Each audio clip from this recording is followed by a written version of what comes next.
poesia é livre, pode ser escrita de diversas maneiras e está em vários lugares, não apenas nos livros. É sobre esta liberdade que eu converso agora com a escritora Marina Mara.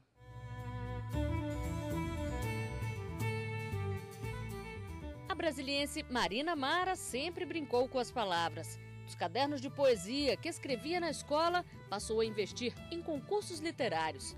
Foi quando percebeu que as rimas que formavam os poemas eram parte da sua vida. Marina, me fala um pouco do curso Profissão Poeta. Bom, o curso Profissão Poeta, ele é um apanhado do que eu passei do caminho das pedras que haverão no meio do caminho, né? Entre os escritos e o público. Eu, por ter optado por ser artista independente, vivo de poesia há mais de 5 anos, então eu tive que criar maneiras, criar artifícios para que eu pudesse, né, realmente seguir essa carreira. Eu fui trilhando um caminho possível, então esse caminho no qual eu junto a minha formação como publicitária, a minha atuação como produtora cultural independente e a minha vida de poeta. Então, é mais ou menos um caminho das pedras que dá para os poetas e também para artistas independentes de outros nichos poder viver da sua própria arte. Isso, no curso, o que eu falo? Desde captação de recursos, sobre como você ter uma página bem acessada, dicas de postura de palco, respiração. E muito importante, é um curso de valorização da arte, da arte poética que está mais que necessária nesses tempos que a gente está passando, dessa necessidade de sustentabilidade espiritual. Então o curso, ele é um mix disso tudo e que dá condição aos poetas, principalmente, de não, por exemplo, não ter que abandonar a sua arte ou transformá-la num hobby e realmente segui-la. Tem gente que está no mesmo barco e que bom que eu posso ajudar, por já ter passado por isso. Porque sua ideia é justamente essa, né? Você publicar poesia, não necessariamente no livro. A ideia é da popularização da poesia. Os meus projetos eu faço sempre muito democráticos e participa quem quiser. O Sarau Sanitário, por exemplo, que foi meu primeiro livro solo, eu coloquei 1000 cartazes, tamanho A3, por todo o Distrito Federal, com poemas. E assim, dentro do banheiro vai todo mundo. É o local mais democrático que se tem notícia, né? Então a pessoa já chega no banheiro e depara-se com um poema, uau! Quer dizer, se estivesse dentro de uma biblioteca, se estivesse em algum lugar óbvio, talvez passasse batido. E esse projeto do Sarau Sanitário foi exatamente esse, de tirar a poesia de dentro da academia e devolver para os verdadeiros donos, que é quem? Todos nós. Esse é o Sarau Sanitário, né, uma capa bem peculiar, que eu adoro, que é ilustrado pela artista plástica Clarice Gonçalves, que é aqui de Brasília, que é assim, na minha opinião, uma das melhores. Ela é tão novinha ainda e já pinta tão bem. E o Sarau Sanitário, esse projeto, além dos poemas nos banheiros, eu traduzi, transcrevi todos para o Braille e foi colocado em todas as instituições para deficientes visuais aqui de Brasília, quer dizer, do Distrito Federal, e gravado em áudio com som de fundo de artistas de Brasília, de 20 artistas, entre eles Móveis Coloniais de Acaju, Helen Oléria, Renato Matos, entre outros. Para quê? Eu tenho muitos amigos. Esse projeto me propiciou fazer amizades com muitos deficientes visuais para realmente eu ver qual é a necessidade deles. Então eles reclamam muito que só chega livro velho, aí quando eles saem, por exemplo, para conversar numa roda de amigos, você leu não sei o que lançou agora? Eles não têm acesso. A gente quer saber o que está acontecendo, tal. Então essa pegada mesmo do contemporâneo, sabe, de realmente incluí-los, sabe, porque não estava faltando isso. Então, dessa de transcrever para o Braille, que eu coloquei, no caso deles, não dentro dos banheiros, né, mas nos corredores dessas instituições. E foi lindo, um resultado que eu saio dando. Já fiz apresentações para muitos deficientes visuais, assim, junta todos. Inclusive, você tem até um poema, né? A Vida em Braille. Isso, o livro já estava praticamente pronto, fechado, com todos os poemas. E esse convívio com os deficientes visuais me inspirou de uma maneira que não teve como. Esse poema saiu, que chama A Vida em Braille. Os cegos não querem ser heróis, querem ser como são, normais. Os obstáculos que vêm dia a dia é coisa de quem vê, mas não enxerga. Chamo essa de cegueira da alma, a qual nos impede de enxergar o próximo. Em um mundo tão cheio de mazelas, as quais vemos ao caminharmos, ao conectarmos, aos poucos estamos queimando, transformando em luxo o que logo se tornará lixo em nome da moda. Muito Eu bem. sempre me emociono com ele. Agora ele se emociona, ele também representa reconhecimento aí da sua carreira como poeta, né? Isso. Esse poema, ele participou de alguns concursos literários, tal, com bom resultado, até mesmo pelo tema que é tão necessário, né? Porque falar de amor, tal, é muito bom, mas quando você tem um poema, que eu costumo falar que poesia vai mais fundo do que bala e não dá nunca mais para ser tirado, graças aos deuses e às deusas, ele ganhou um concurso da instituição latino-americana, no qual foi transcrito para o espanhol, pelos alunos do Centro Interescolar de Línguas de Ceilândia, que é o quê? Eu estudei nesse centro de línguas quando eu era bem novinha, meu primeiro curso de inglês, assim e tal, e eu quis devolver à instituição o tanto de ensinamento que eles me deram. Assim, o NB, tenho todo respeito, eles já traduziram alguns textos meus, mas eu falei, não, esse livro eu quero que eles traduzam. E nessa tradução, eles estavam consumindo poesia sem nem notar, entendeu?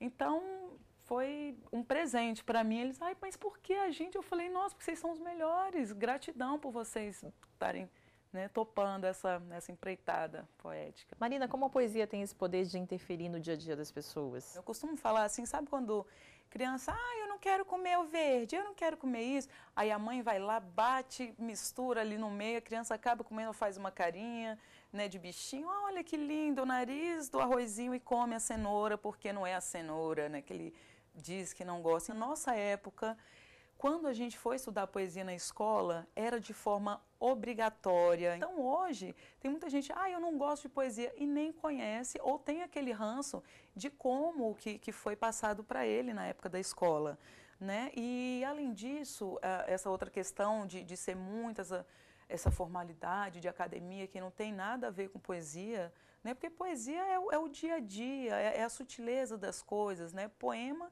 é quando você pega essa beleza e transforma para letras, né? Para versos, para que as pessoas também possam ter acesso a essa poesia que o olhar do poeta captou. Então, essa questão da popularização da poesia é isso, é colocar em banheiro, a questão do Declame para Drummond também, que é um projeto em comemoração ao aniversário do poeta Carlos Drummond de Andrade, que foi um projeto que foi o seguinte, nos 110 anos dele, eu coloquei que eu iria distribuir poemas, eu estava morando ainda no Rio de Janeiro, eu pedi para que os poetas autorais mandassem poemas que eu deixaria pelo meio do caminho, né, da cidade na qual o poeta morou os últimos 50 anos da sua vida, e tem lá ele, né, a estatuazinha, sentado lá, gostou tanto lá, sentado lá até hoje. E eu pensei que seria algo menor, assim, em termos de números, mas muitos poetas gostaram da ideia. Eu quero distribuir na minha cidade, eu também quero. E nessa história foram exatamente e coincidentemente 110 poetas que me procuraram nos 110 anos do Drummond. E eu meio mística, né, que o artista que não é. Eu fiquei pensando, gente, que coisa linda, tal. E nessa, o que eu fiz? Eu juntei os poemas desses 110 poetas num único arquivo para download no meu site, que é o marinamara.com.br, está lá até hoje, quem quiser pode ter acesso a esses textos. E o Chico Caruso, né, cartunista, tal, grande amigo meu, ele, quero participar, fez a caricatura na verdade já tinha essa caricatura do Drummond, e ele colocou para o projeto para que ilustrasse. Uns fizeram um rolinho, e aí colocou laço, outros dobraram, aí as pessoas colocavam no supermercado, lá no meio das bananas, na feira, Gente, essa foi melhor, colocou um carrinho num cachorro lá no Rio Grande do Sul, colocou troco cafuné por poesia, um cachorro mais lindo. Gente, foi assim, parou a cidade. Agora, imagina se fosse o contrário, né? Lá só uma estante quadradona, não sei o que, com livros dessa grossura, leia poesia. Gente, eu não ia. Alguém pode, mas né, não chama tanta atenção assim das pessoas. E o bom disso tudo, principalmente por usar poemas de poetas autorais e contemporâneos, a gente está falando poeticamente do nosso tempo. Os imortais, eles são atemporais? Sim, na maioria das vezes sim.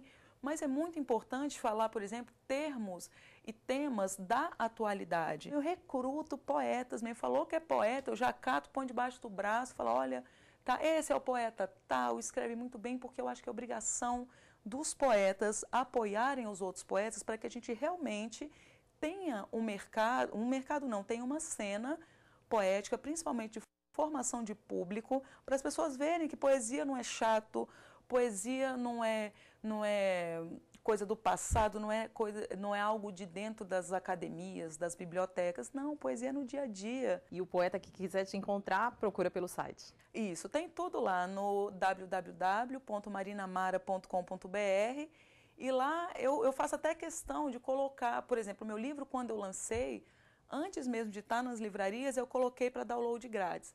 Mas você é louca, você quer vender o livro, como é que você dá grátis? Aí eu falo, a informação você tem por obrigação de passar. Agora, quem gostar, compra o seu livro, porque livro é fetiche, a pessoa gosta do cheiro do livro, gosta da textura do livro, gosta de levar o livro para passear, para um café, vai tomar um café com o livro, fica lá, nossa, melhor companhia, adoro fazer isso. E é quem gosta do livro. É igual por isso que vinil está voltando com tudo, tal. Nunca vai morrer, não é por conta do MP3 que o vinil vai morrer, não.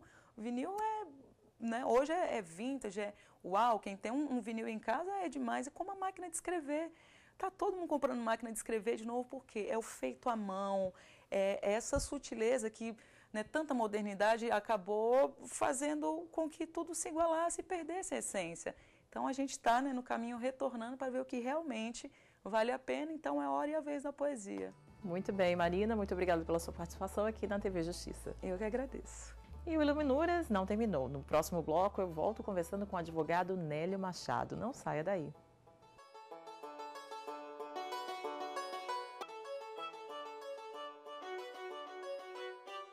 Ele é militante na área criminal desde 1974. Atuou na defesa de presos políticos perante o Supremo Tribunal Federal e o Superior Tribunal Militar.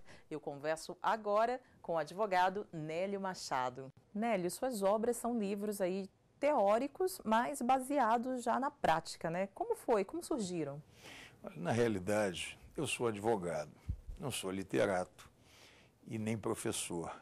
A minha militância se deu à frente dos tribunais, desde o Tribunal do Júri, chegando ao Supremo Tribunal Federal.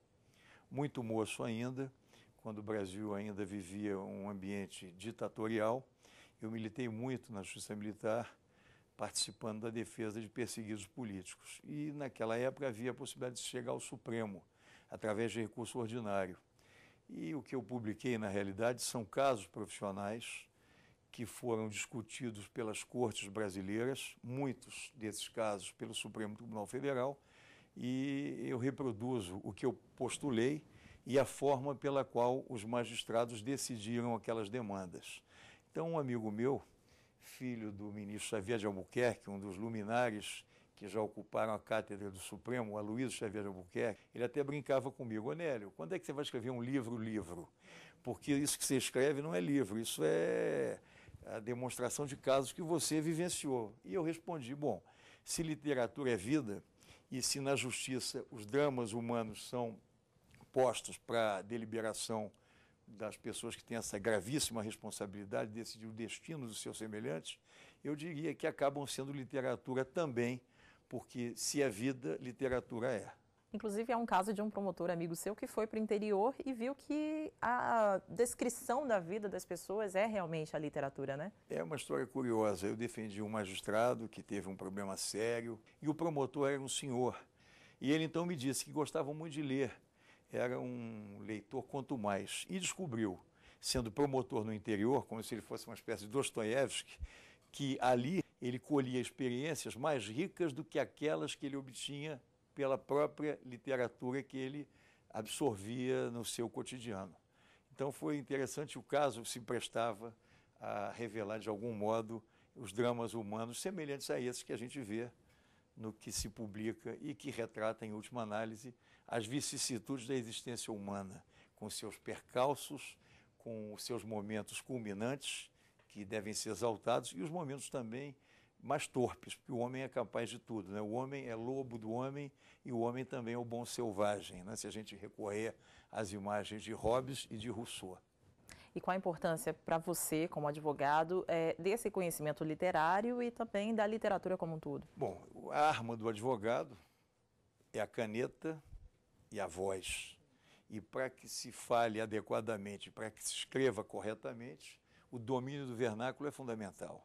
Então, a leitura dos clássicos, a leitura dos que escrevem bem, né? O Chacrinha diz, nada, como é?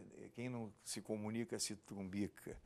No fundo, a comunicação ela é resultante de tudo quanto se colhe daqueles que já fizeram isso. Eu aprendi muito vendo grandes advogados. Quando eu comecei, eu tive o privilégio de ver na tribuna o Evaristo de Moraes, o Sobral Pinto e figuras outras da maior envergadura e que, de algum modo, aquilo acabava sendo uma referência, como apresentar um caso, como suscitar a emoção por parte de quem vai julgar, porque um juiz tem alma e tem coração. Ele julga com a razão, mas ele não pode deixar de ter o sentimento. Aliás, a palavra sentença vem do latim, sentire. O juiz que não sente não julga bem. E para sentir, a literatura ajuda muito. Embora seus livros sejam relatos, né, eles mostrem casos e tragam essa discussão aí dos ministros, esse domínio literário ajudou também? Porque não é simplesmente a gente chegar lá e transcrever o que aconteceu, né? Domínio literário seria pretensão da minha parte, né? E eu acho que no caso do advogado não é só literatura, é informação em geral. Então é importante estar atualizado com temas diversos, políticos, econômicos, culturais, jurídicos. O advogado que ler apenas livros da dogmática, da ciência penal, por exemplo, ele acaba tendo uma limitação muito grande. Eu acho que o conhecimento jurídico pressupõe uma universalidade de informação. Se você tiver um acervo de experiências e de referências que não se limitem, eu gosto de ler Guimarães Rosa, eu gosto de ler Machado de Assis. Não, eu acho que quanto mais se ler e mais diversificada for a biblioteca, melhor será. E sem contar, e não vamos desprezar, a cultura de boca e de ouvido, né? A cultura que se tem, bouche à oreille, como falam os franceses, aquilo que se colhe na convivência diária. As sessões que assistimos dos tribunais, a discussão dos ministros, as referências também de outros advogados, o que houve no Estado Novo, no Tribunal de Segurança Nacional, o que ocorreu com o ato institucional número 5, em 13 de dezembro de 68, a resistência, os advogados foram bravos, não se intimidaram, a despeito de todo o contexto persecutório em que as garantias fundamentais estavam suprimidas, como o habeas corpus, por exemplo. Hoje é quase impensável imaginar como se advogava sem a garantia do habeas corpus, que é, por excelência, uma marca do nosso Supremo Tribunal Federal. E aí é necessário lembrar a figura do Rui Barbosa, a sua capacidade de argumentação, a sua visão crítica, a sua coragem pessoal. O advogado tem que ter bravura, e a bravura também se lê através dos livros. Então, advogar não é vencer. Advogado é ser a voz da legalidade diante de uma possível opressão, que todo poder tende a oprimir. Quando se elege alguém para ser destinatário de uma sanção criminal, se o advogado não levantar as garantias, e aí entra muito a referência do direito constitucional, que é uma espécie de viga mestra. O que o Supremo é, na verdade? É sentinela da liberdade. Se o Supremo não socorrer, ninguém mais amparará o direito atingido ou malferido de qualquer cidadão. Eu sou entusiasta do Supremo Tribunal Federal e do julgamento onde haja oralidade, a possibilidade de falar, de dizer. Ok, vamos então falar um pouquinho dessa liberdade e da questão do habeas corpus, né, que é inclusive aqui título do seu livro. Liberdade, liberdade, habeas corpus sobre nós. Inclusive a capa também tem um significado, né? Tem. Essa capa foi uma gentileza do Hans Donner. Nós tivemos um convívio, ele foi meu vizinho, ele é o mago da imagem. E eu falei que ia publicar um livro e tal, qual era o tema? Era a luta pela liberdade através do habeas corpus. E ele fez essa capa, que é belíssima, porque no fundo tem uma clareira, uma luz que ilumina e que representa exatamente o rompimento das amarras, e isso exatamente traduz melhor do que qualquer autor o que seja o habeas corpus. Esse título é um título atípico, é um título que evoca um hino cívico, mas o que eu quis fazer foi exatamente traduzir a alma, o empenho da luta pela liberdade. E isso é o dia a dia do advogado. Roberto Lira, que foi meu professor, figura exponencial do direito, do Ministério Público também, escreveu um livrinho chamado Penitências de um Penitenciarista, em que ele como que faz uma profissão de fé, de arrependimento em face de muitos que foram ter ao cárcere, vendo-os na cadeia muito piores do que ao tempo que lá entraram. Penitências de um Penitenciarista, é uma leitura imperdível. Inclusive ele é um dos grandes influenciadores também, né? Sim, eu tive o privilégio de ser aluno dele, e ele dirigia um Instituto de Criminologia, que era um órgão da Universidade do Estado do Rio de Janeiro, na época ainda era o Estado da Guanabara, e ele era um homem de uma oratória fenomenal, tem várias obras publicadas, mas eu destacaria essa particularmente no momento em que se imagina ainda a prisão como sendo solução para a criminalidade. O que se vê é que quem entra na cadeia de ordinário sai pior do que quando entrou. O seu livro, O Devido Processo Legal e Sua Eficácia nos Tribunais, foi escrito em 97, né? Fala um pouquinho sobre ele. O que existe publicado, porque o que aí consta é uma coletânea de casos reais e não fictícios que efetivamente ocorreram e que demandaram que se solicitasse de um tribunal do país a devida proteção. Então são habeas corpus julgados pelo Supremo Tribunal Federal, pelo Superior Tribunal de Justiça e por outros tribunais também, dos estados. E há discussão sobre o que disse o advogado, o que postulou e o que consideraram adequado ou pertinente os julgadores. Então, esse estudo de casos, ele tem o sentido de vivificar o drama, de não ficarmos nos exemplos, né, que constam dos livros acadêmicos, que são hipóteses que dificilmente acontecem. E a capacidade de imaginação dos autores no plano do ensino é inferior à riqueza do que acontece na vida real. A vida real é pródiga em fazer com que aconteça o inimaginável. Até tem uma história curiosa. Quando eu publiquei o primeiro livro, que é o Liberdade, Liberdade, Habeas Corpus sobre nós, o professor Paulo César Pinheiro Carneiro, que é mestre em Teoria Geral do Processo, depois ele disse a mim: Nélio, olha, eu me arrependi de sugerir a publicação desse livro, porque você fazendo isso, você está ensinando o pulo do gato. Eu falei, mas eu não me incomodo de ensinar o pulo do gato. Eu acho que também é uma missão importante, cívica, de mostrar como é que os tribunais souberam fazer valer a lei. A lei, se não acatada pelas cortes, não vale absolutamente nada, é um pedaço de papel, papel e tinta, como em certos julgamentos de que participei, disse o ministro Eros Grau. A Constituição não foi feita para constar, não é uma mera formalidade. Ela tem que ter concretude, ela tem que ter eficácia, ela tem que valer. Nélio Machado, chegamos ao fim do programa. Muito obrigado pela sua participação. Foi uma honra para mim, uma oportunidade, e sempre que chamado, esteja certa que eu aqui virei, como vou aos tribunais quando demandam também a minha voz em favor de um perseguido, de um processado. E o Iluminures fica por aqui, mas você pode acessar os programas no site da TV Justiça. Acesse www.tvjustiça.jus.br. E na semana que vem temos um encontro marcado com o direito e a literatura. Até mais!